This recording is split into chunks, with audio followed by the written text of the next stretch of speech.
watching the Mets-Dodgers. I'm trying to watch and figure out a little Scherzer had to switch gloves. a gear malfunction. But as Did he need a big logo on it for a brand or something? No, he didn't. No, he had the pitch com. I know Eduardo said it was on his sleeve, but they were checking his fingers and they were checking Eduardo his glove. was talking Shohei. Okay, Scherzer has that glove thing. But Scherzer, look, so he's got his glove, he's got the pitch com on it, and the umpire didn't like it. Umpire said there's some kind of... They took his glove. They took his glove. They took his glove. They took his glove off. Bring it back. Dave Roberts, you wily old veteran. So they're messing with Max Scherzer right now. When they checked his glove, they wouldn't let him continue with it. So... But they have plenty of gloves. They have extras. Give and me stuff my like other that. glove. I love it. I love the gamesmanship in baseball. Okay, so the pitch clock and the batting and all that kind of stuff. Who got penalized right there? First Dibbs question of the day. There you I go. don't know, man. The umps? No. I mean, they're the ones taking forever. I was joking. I mean, because I had no idea. So we learn something every day. I had no idea it was 2 minutes between innings where you get off the field. You have to be ready to, ready golf. That was great from Eduardo. You got to be ready, almost in the box, ready to get in there. And so if you're coming from the outfield and you're leading off the game or leading off the next inning, you got to hustle, baby. You got to hustle. No. Scherz got an infield pop-up out of that inning. Light work for old Scherz. No, let's get back on board because, again, the first tips question today is brought to you by Trantolo and Trantolo, your personal injury law firm. Keith and Scott have been there, and they are the third generation of Trantolos to be helping you in the state of Connecticut. Draymond Green got suspended for that push-off of Sabonis in Game 2, and so he won't be playing in Game 3. They say Sabonis. I think Sabonis is going to play. They're saying he has a bruised sternum. Sabonis is going to play. Are you serious with this, though? I mean, first of all, I said the ejection was out of bounds. overreaction. Yeah. Now you're suspending him? That's way overreaction. But listen, my wife's on the other side of this. She's like, he brought it on himself. He's kind of a dirty player. He's known as a dirty player. He's an instigator. I call it gamesmanship, and I think this is an overreach, overreaction on Draymond Green. I'm a little bit in the middle on it all. I think that he was not suspended for anything that Sabonis and him got into. I think he's more suspended about yelling at Sacramento's fans and just in that timeout. The other thing, too, Greenberg brought this up during his show, and I keep on thinking about this. Where's Coach Kerr?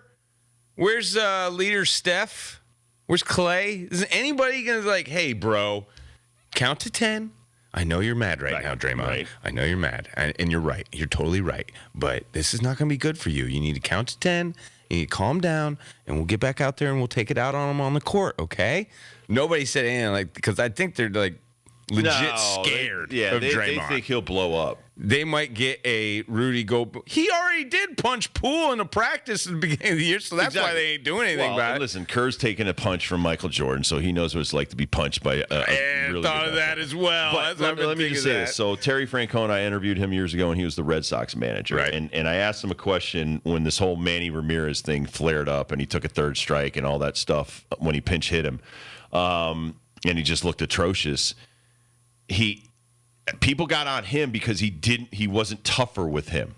And so his response to me and to the audience was, would you rather have this guy have a case of the sniffles, or would you like this guy to have a full-blown pneumonia?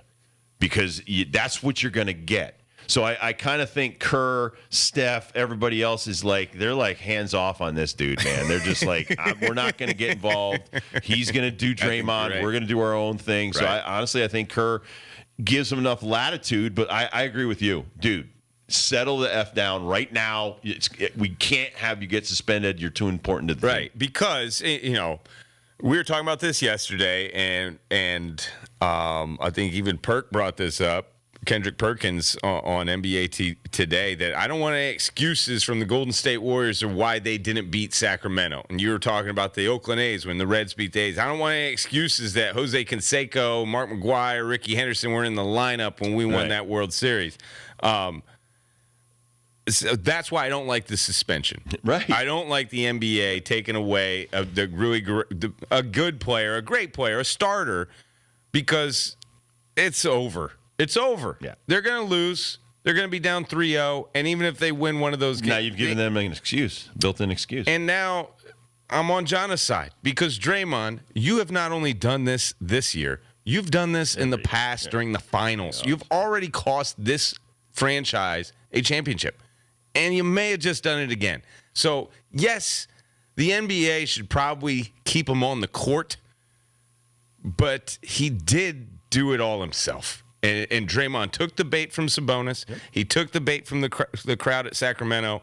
And now it is what it is. He's not going to play, whether it's Silver, whether it's Sabonis, whoever he's going to blame, he should be looking in the mirror because he is the one who set up this suspension. Even if Sabonis got suspended for a game, for the grabbing of the ankle that started the whole thing, do you feel it would be worth it to lose him on Sacramento versus Draymond on Golden State? I don't think it's an even switch. So in hockey, and Wayne Gretzky told me this years ago that everybody tried to come at him.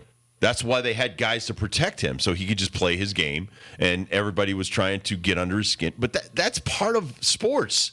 That part of sports is part of my game was to try to get in your head. Yeah. Whether or not I did or not, that wasn't part of my game was to try to get in your head. Draymond Green, everything about him, or Rasheed Wallace, or so many guys, Dennis Rodman, so many guys underneath, when you look at the Pistons, and we go back and watch the 80s and 90s Pistons, and Lambeer, and Rick Mahorn, and what they did to you on purpose was to take you out of their game to give them a chance. Their edge was getting in your head. So not having Draymond, and listen, Juan Soto, it was a little question I asked Eduardo, but Juan Soto's struggling at the plate. A lot of these guys are struggling because part of their game is when they get in the box, how they make you, they slow your roll on the mound. Part of baseball, and I said this before, when they first came out with the rule, was that part of baseball from the offensive side is to disrupt your flow. If you're in a groove, you're Max Scherzer, you're working, where you love that. Tom Browning, man, he threw a perfect game. He threw that perfect game in an hour and 40 minutes. All right? I love the time of game now, but to your point, again, with the baseball stuff and changing of your sport, I don't see more action. I actually see a lot more sloppy baseball. And then I see a lack of pitching, but I think that's all around baseball at every level. But there's still 15 teams hitting below 245. So I wasn't going to dispute the facts that Eduardo was bringing, but I've got the numbers in front of me. There's still a team hitting. There's 10 teams that are hitting below 230 or around 230, 233. But there's 15 teams hitting below 245. They haven't improved, even with the clock, the bigger bases. You're the only throwing over twice. After 18 games, I still haven't seen the results yet. Might be 2 months down the road, but still. But affecting games, I've always hated this about officials or leagues. Let Draymond play, suspend him 5 games next year. I think there is a tinge of malice in the palace that Silver doesn't want to rear its ugly head. Athletes are very flaky creatures, man. You get in their heads, and it can screw their whole game up, even an entire season. We'll be right back, talk some playoffs.